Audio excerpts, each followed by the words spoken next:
Next month, kids will be zipping up their backpacks and hopping on the bus to head back to class. And here in the city, Chicago Public Schools just experienced a major overhaul, one that we haven't seen in years, to the city's Board of Education by new mayor Brandon Johnson. Mayor Johnson now has 6 supporters on the Board of Education, replacing all but one of former Mayor Lightfoot's appointees. The term for the new board members will start on July 18th, and they will be the last mayoral appointees before the school board transitions to an elected school board in 2024. Keith Johnson, 105.9 WBBM. These new members are walking into everything from fading federal funding to a recent demand for an investigation into the firing of at least 7 black principals from Chicago Public Schools. We want the U.S. Department of Justice Civil Rights Division to investigate the abusive and discriminatory patterns and practices of Chicago Public Schools and develop a consent decree to stop those practices. But in 2 years, the size of the Board of Education in Chicago will literally triple. And instead of being appointed by the mayor, these seats will be partially elected. So starting next week, what are the expectations of this new board? And where can legitimate improvements and changes be made during their tenure? I'm Jim Hankey, and this week we're educating ourselves on Mayor Johnson's vision for the future of CPS. Let's get looped in, Chicago.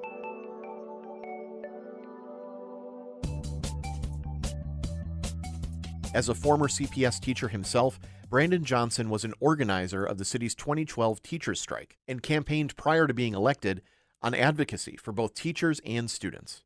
But he says he also comes to the table with another unique outlook.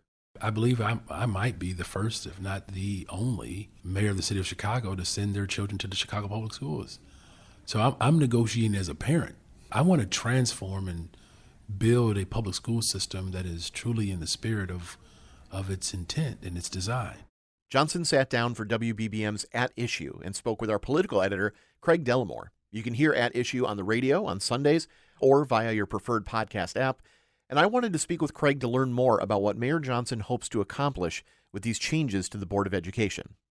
You know, having covered the election and spoken at length with Mayor Johnson over the years, was this move a surprise to you at all? Oh, not at all.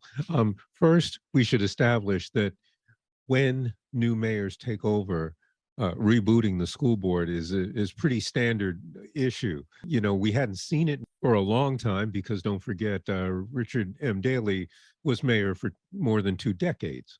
But after that, pretty much as soon as he took over, Rahm Emanuel remade the board, and Lori Lightfoot did something quite similar. So no, it's fairly normal.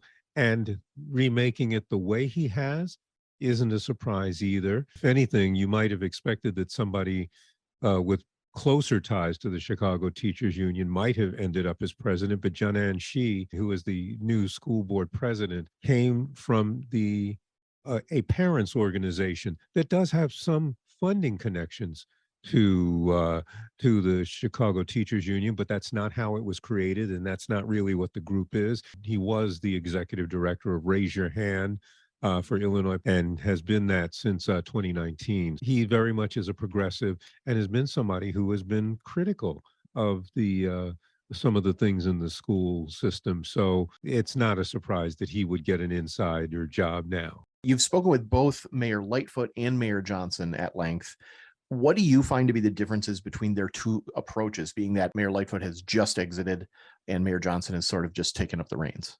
If anything, I think there was more of a business cast to the board under Lori Lightfoot. Yes, there were some education activists, if you want to call them that. And in fact, the one holdover from Lori Lightfoot's board is Elizabeth Todd Breland. She will be the vice president of the school board. She's the last woman standing, but she was very much the voice for school reform on that board. So, again, not a surprise that she would stay. If anything, it was a surprise that anyone would stay, but she definitely is. So this board has more of a parent orientation and more of an activist orientation, but it's not all rabble rousers, but there are a few. As Johnson himself mentioned during his At Issue conversation, he himself is a CPS parent, And it was clear that this aspect weighed on whoever he appointed to the Board of Education. It turns out that 6 out of the 7 members are also currently or were previous CPS parents.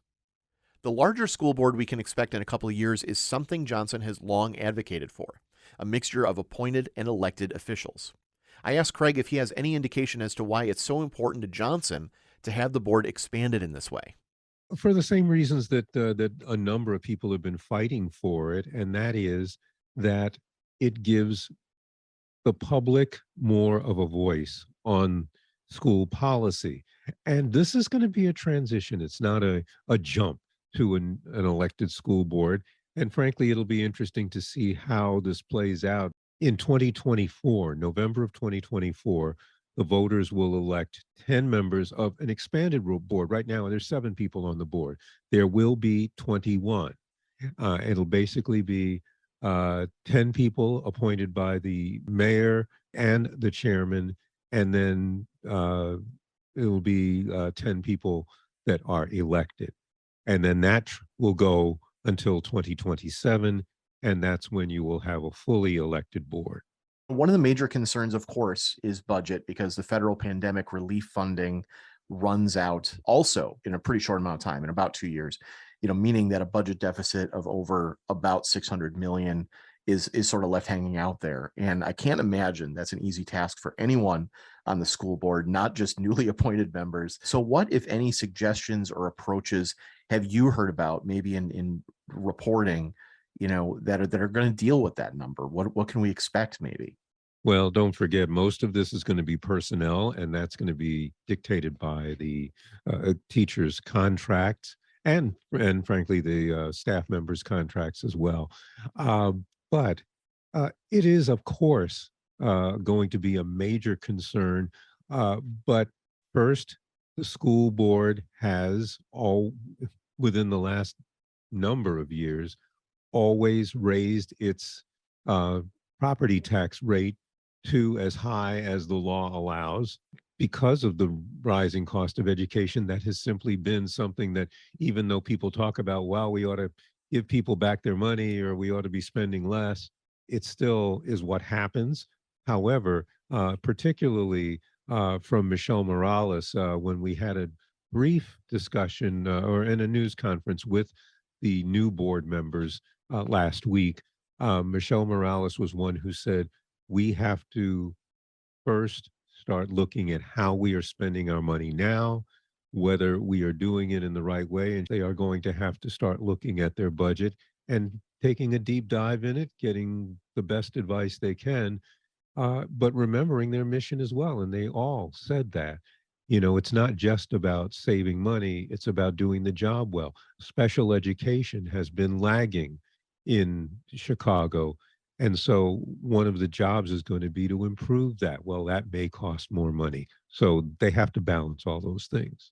To wrap things up, this is one of the first, but also most pivotal decisions that Mayor Johnson has made since taking office. What are some of his next ones? We're a couple months into his tenure. Beyond this school board decision, what might be next on the docket as far as choices that kind of loom this large? Oh, well, absolute next is police superintendent. What's going to happen within maybe a week or so? The community council that is this commission that is going to give the mayor a list of finalists. Their deadline is the 14th of this month. So you're going to see that within this week. That will happen. It's supposed to happen Thursday at an open meeting, but then that's going to be the mayor's next big decision. And it is equally, if not more important than what's happening on the school level. And it will be interesting to see who the finalists are and interesting to see what the mayor does after that. Yeah, big stuff coming down. Thank you, Craig, for taking some time to educate me a little bit and some of the listeners on what's going on. I appreciate it. Well, and thank you for having me. When we come back, I'll speak with the chair of the City Council's Education Committee about how they and the Board of Education work together and what excites her about Mayor Johnson's recent changes to the board. Stay tuned.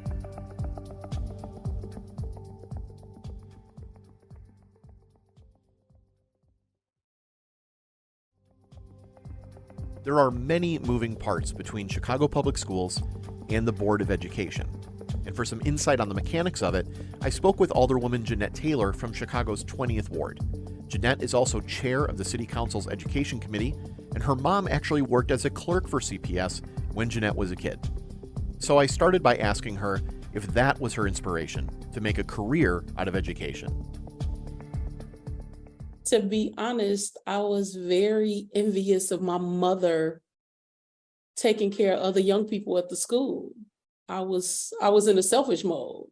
Like, why my mama gotta help y'all? Where y'all mama at? People find it funny because they think that you are kind of groomed to be in this space, but that's not what happened. Things in my life set me up to be at this. I don't know if it was me. I loved my community.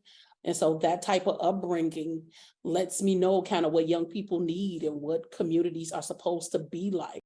I wonder if we can talk about your history then as a chair of the City Council's Education Committee. How does the committee and the school board interact? Or if you can give a brief synopsis of like how you got to where they're you're at. supposed to interact. And so Okay, sure. So I spent 23 years on a local school council. I sat at a community and labor table for 15 years that included CTU. And so doing all this work is because I wanted the education system to be more than what I had. And so imagine putting your child in school and they putting their name in a book that your name is in. That doesn't sound like education equity. And we knew that schools past CERMAC were quite different than the schools on the South and West Side. I'm not surprised I'm in the space, but I'm surprised, if that makes sense. Yeah. And how we're supposed to work together, we're supposed to work hand in hand. There is not supposed to be this thing of the mayor and the city council against the Board of Education. We're supposed to be molding the next set of electeds, the next set of leaders. And so we're starting on a different phase this time. And we're going to start with transparency. And so our first 4 meetings will be 2 with Chicago Public Schools and 2 with City College of Chicago to talk about all of the data that's out there. Because we still don't know the COVID numbers. We don't know what happened to the kids we lost when the school closed.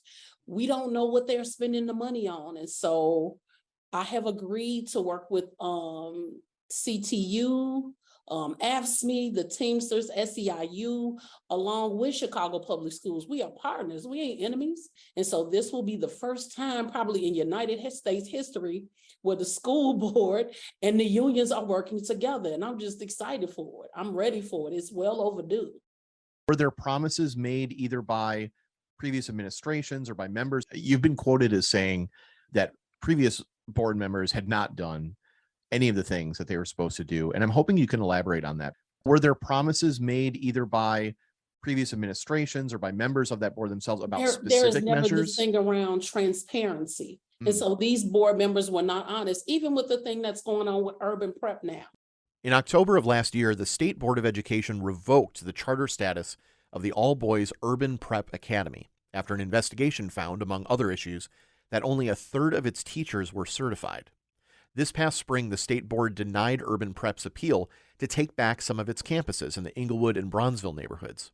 But just last week, an Illinois appellate court stated that Urban Prep would be allowed to remain open while a lawsuit in Cook County Circuit Court challenging its closure is pending. Now it's left in my hands, and I'm expected to wave this magic wand that I don't have, to say, how do we fix it? And so even with the firing of the principals, even with a lot of the data, we still don't know what happened to young people, where they are when it comes to their benchmarks, when it comes to what happened during the pandemic. And so now it's our responsibility to be honest with the community and be honest with the city about how we spend these dollars, but also saying, how do we work together to fix it? And so I tell people all the time, I will complain all day long, but I also will put my hand down and say, what do you need?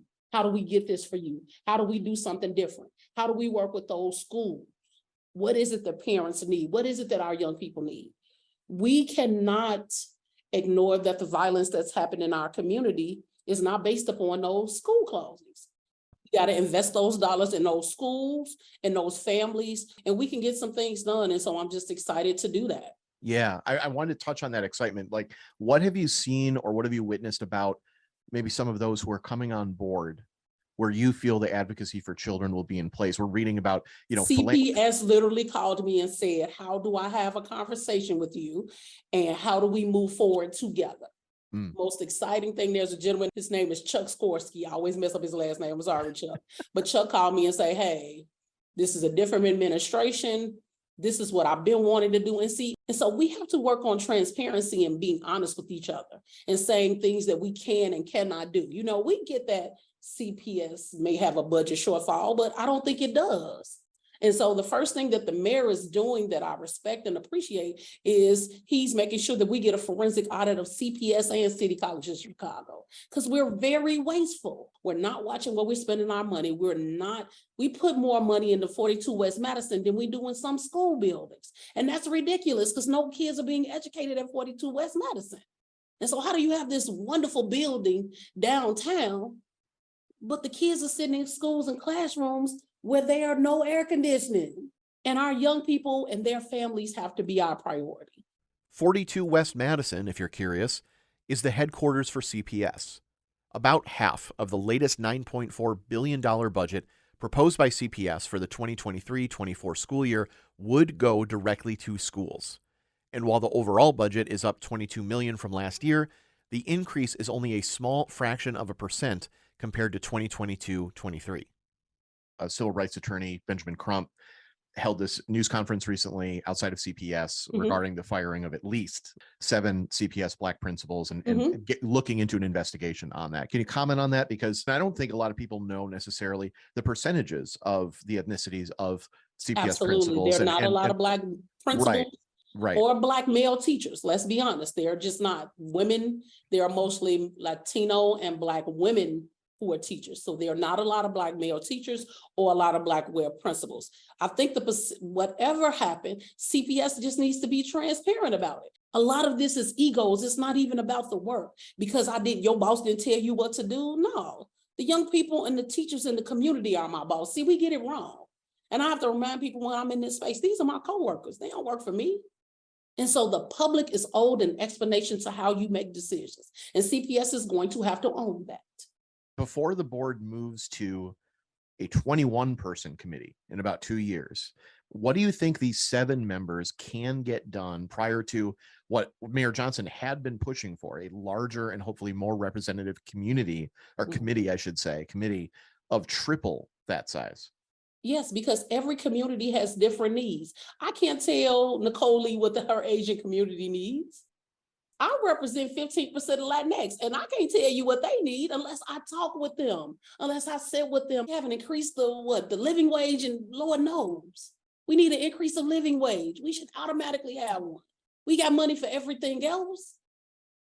Mayor Johnson says it better than anybody. We got to start investing in people, which is why you see all of these folks leaving Chicago. And the majority are Black, but everybody is leaving.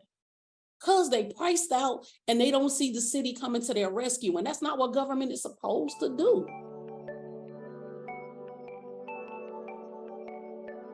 This episode of Looped in Chicago was hosted by me, Jim Hankey, and produced and edited by myself and Lizzie Baumgartner. You can stay subscribed to the program on the Odyssey app or wherever you listen, and be sure to follow us on social media at WBBM Podcasts.